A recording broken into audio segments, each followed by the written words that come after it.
व्यापक एक ब्रह्म अविनाशी, सतचेतन घन आनंद राशि, अशु प्रभु हृदय अहत अविकारी, सकल जीव जग दीन दुखारी। तो रामचरितमानस में ये प्रसंग आता है, व्यापक एक ब्रह्म अविनाशी करें। जो व्यापक है यानी जिसका न आदि है न अंत है, न ही मध्य है, तो ऐसा जो ब्रह्म है वो अविनाशी है, यानी जिसका नाश नहीं होता। व्यापक एक ब्रह्म अविनाशी, सतचेतन घन आनंद राशि, और वो हमेशा चेतन अवस्था में है, सत्य है,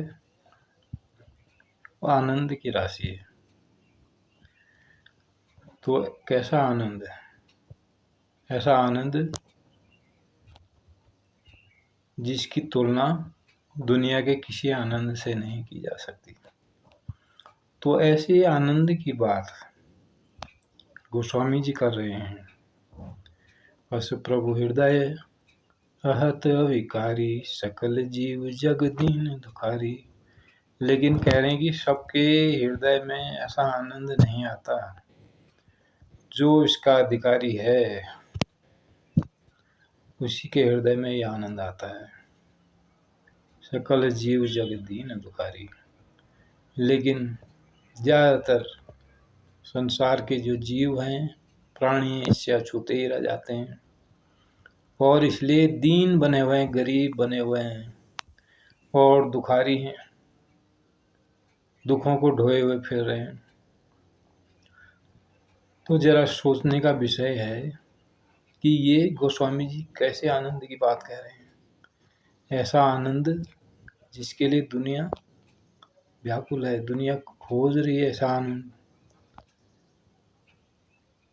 लोग मान सम्मान पद प्रतिष्ठा इसमें ये आनंद खोज रहे हैं।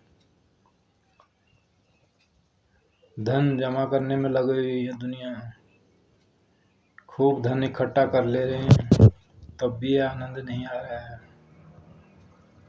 यानी दुनिया के जो आनंद हैं उनकी एक सीमा है, उसके बाद वो आनंद खत्म हो जा रहे हैं।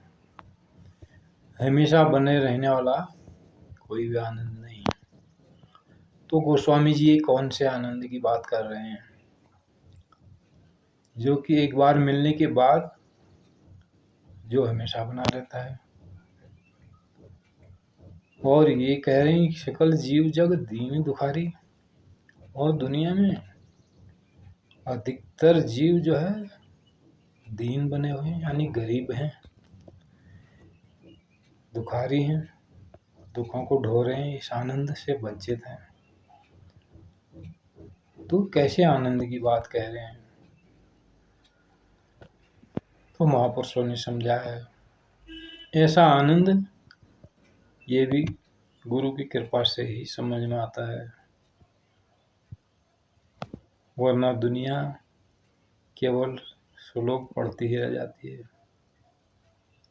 बस 2 लाइनें पढ़ ली, वहीं तक ही सीमित, या 2 लाइन याद कर ली, वहीं तक ही सीमित रह गए, और सही माने में ये मर्म समझ में नहीं आता। और महापुरुषों ने कहा है, ये मर्म जिसके समझ में आ जाता है, सही माने में दुनिया में आनंदमय वही है, वही आनंद इसके साथ जीता है।